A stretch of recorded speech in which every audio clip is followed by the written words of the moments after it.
ಕೆನರಾ ಲೋಕಸಭಾ ಕ್ಷೇತ್ರದಲ್ಲಿ ಮತ್ತೆ ಅರಳಿದ ಕಮಲ. ಬಿಜೆಪಿ ಅಭ್ಯರ್ಥಿ ವಿಶ್ವೇಶ್ವರ ಹೆಗಡೆ ಕಾಗೇರಿಗೆ ಭರ್ಜರಿ ಗೆಲುವು.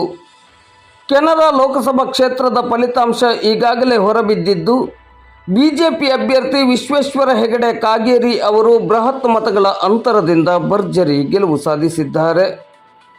ಗೆಲುವಿನ ರೇಸ್ನಲ್ಲಿದ್ದ ಕಾಂಗ್ರೆಸ್ ಅಭ್ಯರ್ಥಿ ಅಂಜಲಿ ನಿಂಬಾಳ್ಕರ್ ಅವರು ಮೊದಲ ಸುತ್ತಿನ ಮತ ಎಣಿಕೆಯಿಂದಲೂ ಹಿನ್ನಡೆಯನ್ನು ಅನುಭವಿಸುತ್ತಿದ್ದರು. ಅಂತಿಮವಾಗಿ ಬಿಜೆಪಿ ಅಭ್ಯರ್ಥಿ ವಿಶ್ವೇಶ್ವರ ಹೆಗಡೆ ಕಾಗೇರಿ ಅವರು 7,80,494 ಮತ ಪಡೆಯುವ ಮೂಲಕ ಗೆಲುವನ್ನು ತನ್ನದಾಗಿಸಿಕೊಂಡಿದ್ದಾರೆ. ಇನ್ನು ಕಾಂಗ್ರೆಸ್ ಅಭ್ಯರ್ಥಿ ಡಾಕ್ಟರ್ ಅಂಜಲಿ ನಿಂಬಾಳ್ಕರ್ ಅವರು 4,42,622 ಮತಗಳನ್ನು ಪಡೆಯುವ ಮೂಲಕ ಸೋಲನ್ನು ಒಪ್ಪಿಕೊಂಡಿದ್ದಾರೆ. ಇನ್ನು ಈ ಬಾರಿ ಸುಮಾರು 3,37,872 ಮತಗಳ ಅಂತರದಿಂದ ವಿಶ್ವೇಶ್ವರ ಹೆಗಡೆ ಕಾಗೇರಿ ಅವರು ಗೆಲುವನ್ನು ದಾಖಲಿಸಿಕೊಂಡಿದ್ದಾರೆ. ಉಳಿದಂತೆ ಕಣದಲ್ಲಿ 13 ಅಭ್ಯರ್ಥಿಗಳು ಇದ್ದರೂ ಯಾರೂ ಕೂಡ ಪ್ರತಿರೋಧವನ್ನು ಒಡ್ಡಿಲ್ಲ. ಕಿತ್ತೂರು, ಖಾನಾಪುರ ಸೇರಿದಂತೆ ಕೆನರಾ ಲೋಕಸಭಾ ಕ್ಷೇತ್ರದಲ್ಲಿ ಒಟ್ಟು 10,139 ನೋಟಾ ಮತಗಳು ದಾಖಲಾಗಿವೆ.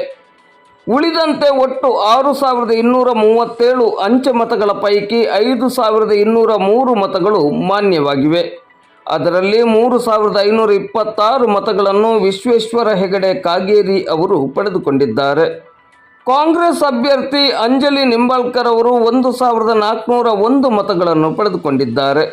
ಒಟ್ಟಿನಲ್ಲಿ ಈ ಬಾರಿ ಜಿಲ್ಲೆಯಲ್ಲಿ ಕೈ ಆಡಳಿತ ಬರಲಿದೆ ಎನ್ನುವ ಹಲವರ ನಂಬಿಕೆ ಇದೀಗ ಸುಳ್ಳಾಗಿದ್ದು, ಮತ್ತೆ ಬಿಜೆಪಿಯ ಕಮಲವೇ ಕ್ಷೇತ್ರದಲ್ಲಿ ಅರಳಿದೆ.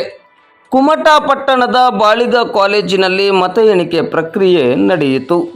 ಇಂದು ಮಂಗಳವಾರ ಸಂಜೆ 4:30 ಗಂಟೆಗೆ ಮತ ಎಣಿಕೆ ಪ್ರಕ್ರಿಯೆಯು ಅಂತಿಮಗೊಂಡಿತು.